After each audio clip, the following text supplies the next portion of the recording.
Graça e paz, meus amados irmãos. Na graça de Deus, estamos realmente firmes e não vamos vacilar em nenhum momento das nossas vidas. Temos uma fé e essa fé é verdadeira. Não há uma ilusão aqui. Existe uma realidade viva, porque Cristo está vivo, não é? E Ele habita em nossos corações, para nos fazer prosseguir e entender que Deus está, conforme sempre estamos dizendo, no comando de todas as coisas. Amado, vamos fazer uma oração, pois eu quero dizer algumas coisas. Pai, em nome de Jesus, colocamos esse tempo de meditação nas Tuas gloriosas, afáveis, amorosas mãos. Pedimos o Teu sustento para esse momento, para nos dar entendimento, a orientação que precisamos. Perdoa os nossos pecados, prepara a nossa alma como um celeiro que precisa da semente, da colheita, Pai. Em nome de Jesus nós oramos, amém. Querido irmão, estamos realmente gratos a Deus por tudo que tem acontecido. Eu quero lhe dizer o seguinte: nós tivemos esse tempo, precisamos colocar esse tempo de interrupção, de culto, uma vez que a gente estava correndo riscos. Mas eu creio que é o momento certo para a gente estar voltando, retornando aos cultos da igreja, sempre dentro daquele critério. Se houver algum motivo de força maior que nos impeça de prosseguir com os cultos, não tem como mudar isso, não é? Nós temos que fazer o que é necessário, o que é preciso para manter a sua vida com saúde, sem risco algum. Então, se precisar, nós fecharemos de novo. Mas, no primeiro momento, a nossa expectativa é que nós não vamos precisar fechar, uma vez que a vacina está chegando aí. Ore a Deus para que ela seja disponibilizada o mais rápido possível. E quarta-feira, hoje, domingo, não teremos o culto. Você terá esse vídeo aí. Quero que você assista com carinho. E quarta-feira teremos o culto ao vivo.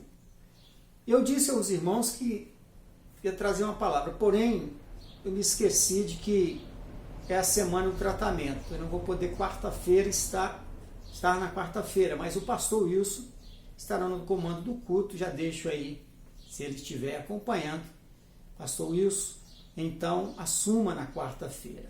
Domingo que vem, se Deus permitir, se estiver bem, trarei uma mensagem muito especial que eu tenho preparado, que eu preparei, já está preparada aí para os irmãos, tá? Mas hoje, amado, com a graça de Deus, estamos aqui para meditar uma palavra simples. Quero ter grandes pretensões em relação a essa breve meditação que farei dentro daquele salmo que você ama e conhece muito bem, de cor. Desde pequenininho aí conhecemos este salmo, que é o Salmo 23. Mesmo sendo um salmo tão conhecido, digamos entre aspas, tão batido, embora não seja batido, nunca é, a palavra nunca é batida, não é? Mas, embora seja um texto conhecidíssimo, nem por isso ele se esgota nas preciosas verdades que ele traz para nós. Uma vez que, irmão, é como algo assim que não se esgota, é uma fonte inesgotável. Quanto mais nós meditamos em textos como este, Salmo 23, mais nós nos convencemos de que a palavra realmente vem de Deus. Não tem como ser palavra de homem, porque ela se renova. Mesmo aquele texto tão falado ele se torna novo, uma vez que na iluminação do Espírito Santo nós somos levados ali ou aqui a uma compreensão nova, a um detalhe que antes nós não tínhamos percebido e agora percebemos. Então vamos, sem grandes pretensões, meditar no Salmo 23.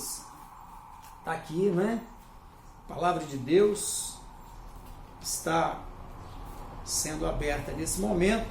Peço que você faça também a sua leitura. Quiser dar uma pausa no vídeo, mas acredito que não seja necessário. Eu vou acompanhar a leitura, vou fazer a leitura e você acompanha aí. O Senhor é meu pastor, nada me faltará. Ele me faz deitar em verdes passos. Aqui nessa tradução, passos verdejantes. Guia-me para as águas tranquilas, renova minha alma. Guia-me pelas veredas da justiça, por amor do seu nome. Quando eu tiver de andar pelo vale da sombra da morte, não temerei mal algum, porque tu estás comigo, tua vara e teu cajado me tranquilizam. Preparas uma mesa diante de meus inimigos, unges a minha cabeça com óleo, e meu cálice transborda. Bondade e misericórdia certamente me seguirão todos os dias da minha vida, e habitarei na casa do Senhor para todos sempre. Certo? Meu querido, aqui temos uma joia da palavra. Veja, são textos como esse que nos levam a prosseguir, embora grande seja a adversidade. Não temos motivo absolutamente nenhum para não crer nessas verdades, porque elas são realidade para aquele que é do Senhor, aquele que se encontrou com Cristo e foi levado a crer para a sua salvação, hoje sendo uma pessoa que é salva na presença de Deus. Então, para essas pessoas não há dúvida, as promessas estão aí, muitas promessas, e nós temos aqui neste salmo, puxa vida, coisas que deveriam trazer grande satisfação ao nosso coração de uma forma muito especial. O Senhor é o meu pastor, nada me faltará. Irmão, a vida humana pode ser assim caracterizada, pode ser descrita da seguinte forma: a vida humana é um corpo gigantesco de necessidades. É algo que nós podemos dizer assim, as necessidades se multiplicam dia após dia.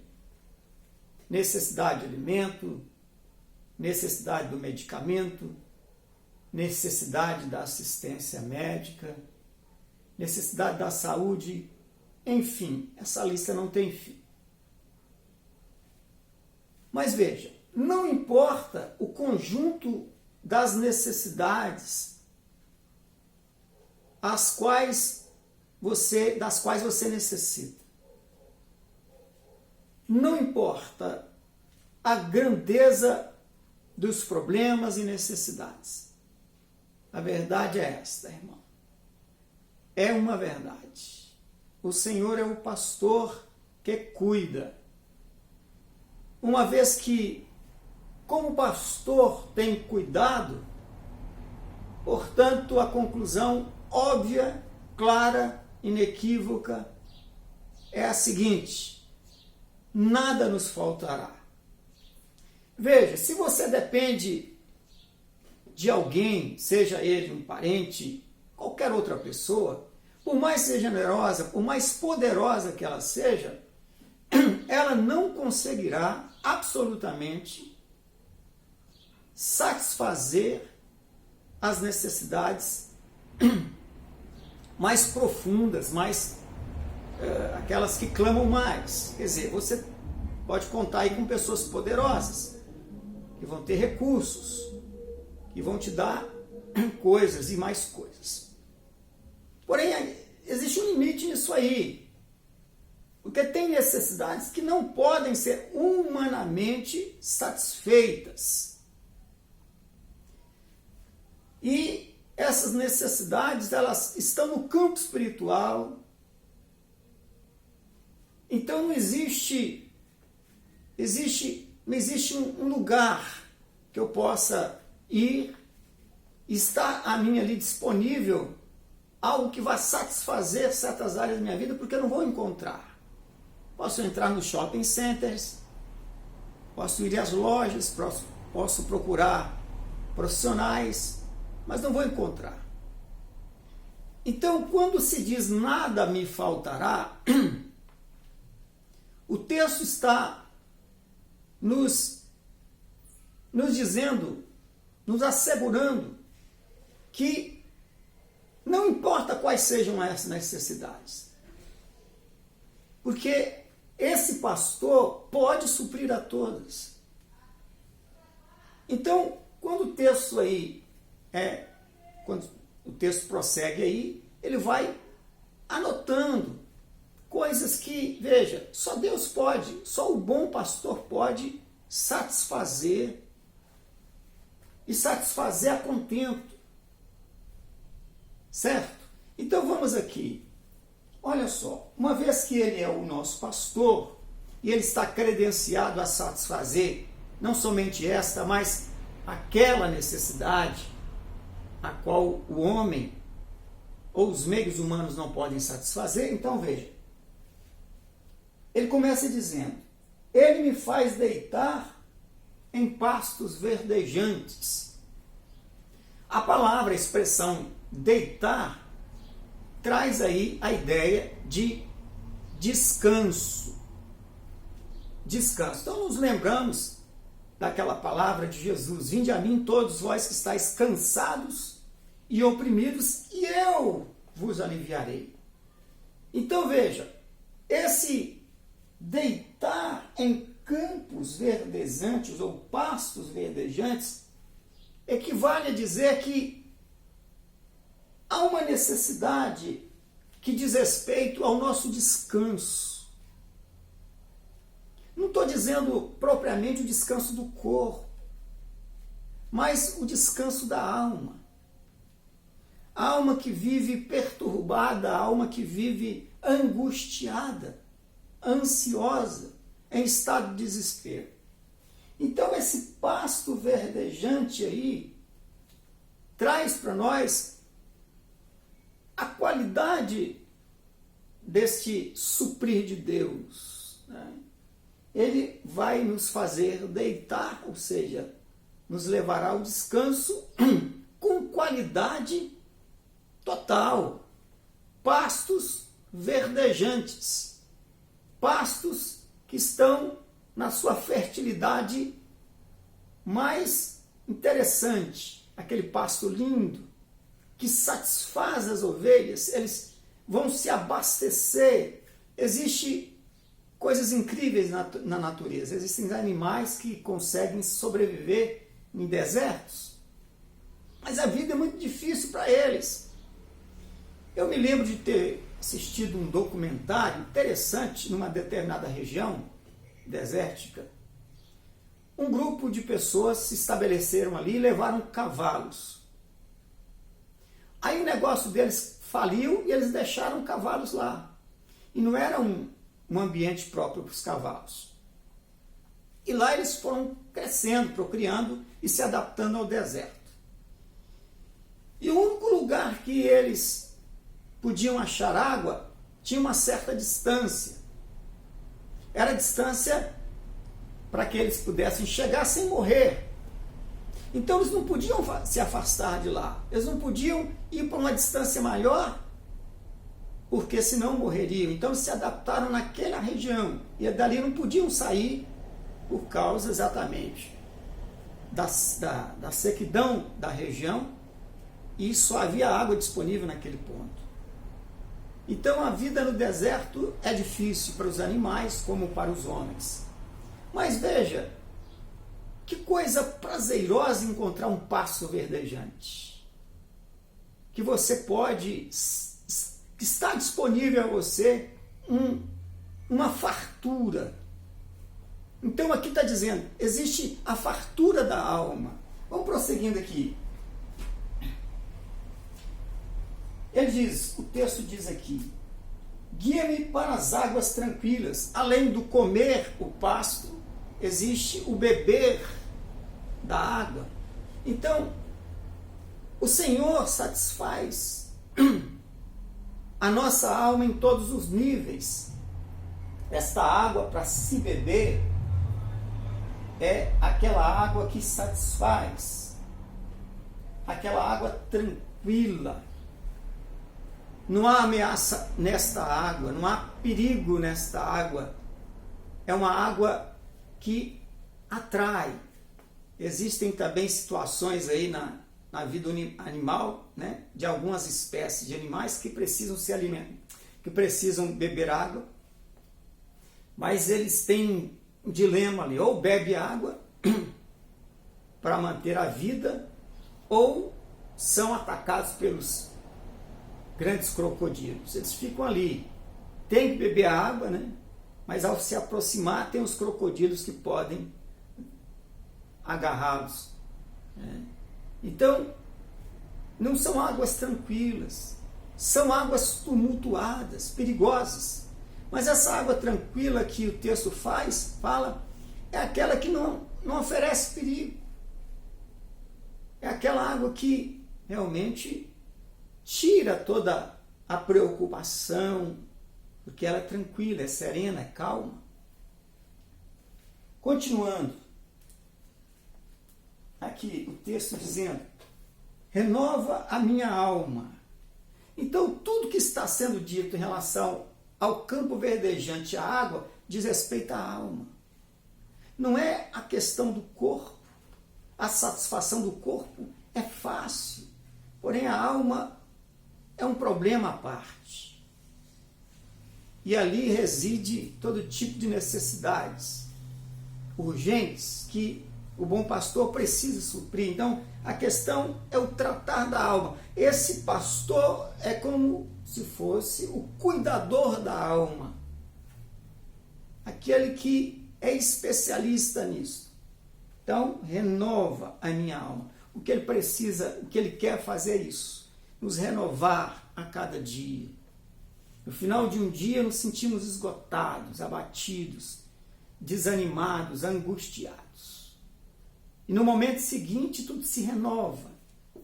Tomamos ares diferentes e prosseguimos. Guia-me pelas veredas da justiça. Olha só, é de interesse que nós andemos na justiça. Buscar o Senhor e a sua justiça a todo tempo. Então ele nos guia nisso, para que a alma se seja suprida a contento. Ela precisa viver na justiça, ela precisa buscar a presença de Deus e guardar os seus mandamentos. Então, na verdade, quando somos guiados na justiça, isso não é um dever pesado, não deveria ser. Mesmo que seja um dever, seria um prazer cumpri-lo, não um fardo. Muitas vezes as pessoas têm um mau conceito da religião, né? Como sendo um fardo, e descreve os crentes como os coitadinhos, aqueles que são os mais tristes da terra, nada mais fora da verdade. Não! Nós, sim, temos deveres, temos que andar na justiça, mas isso é um prazer, porque não há nada mais prazeroso do que andar na justiça. Então, veja, nós andamos na justiça é por amor ao seu nome. Não é uma obrigação, é amor. Uma vez que ele tem nos conduzido a essas águas, a esse espaço, ou seja, uma vez que esse pastor supre as nossas necessidades, nada mais lógico do que servi-lo com amor e fazer o que lhe agrada, andar na sua justiça. Aí vem uma questão que acompanha o homem desde o seu nascimento, que nosso mundo é povoado de inúmeros e grandiosos perigos, ameaças. Elas estão por toda parte, não é? Estamos cercados de ameaças. Pode ser a ameaça da doença, pode ser a ameaça do homem mau, do ladrão, do assaltante, pode ser a ameaça nas estradas, no trânsito, pode ser a ameaça de situações que nós não podemos controlar, ok? Mas não importa, a palavra é dita aí, ainda que eu andasse pelo vale da sombra da morte, essa expressão vale da sombra da morte, vale da sombra da morte, reúne nessa expressão o tipo mais perigoso dos perigos, o tipo mais ameaçador, a fera mais terrível, a espreita nesse vale da sombra da morte. Então, mesmo ali, no lugar mais escuro, no lugar mais medonho, mais ameaçador, mais horrível que se possa imaginar, mais aterrorizante, a mão do Senhor está ali, e eu não temerei mal algum. Não.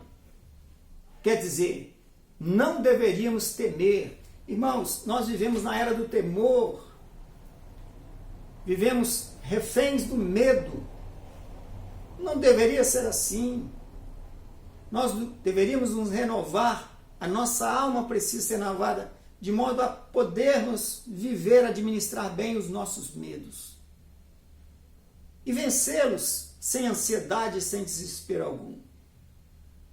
Veja, se o texto, a promessa, nos diz que podemos atravessar até mesmo o vale mais terrível, ainda mais aquelas coisas miúdas, pequenininhas, que às vezes nos tiram o sono, a paz, coisas bobas.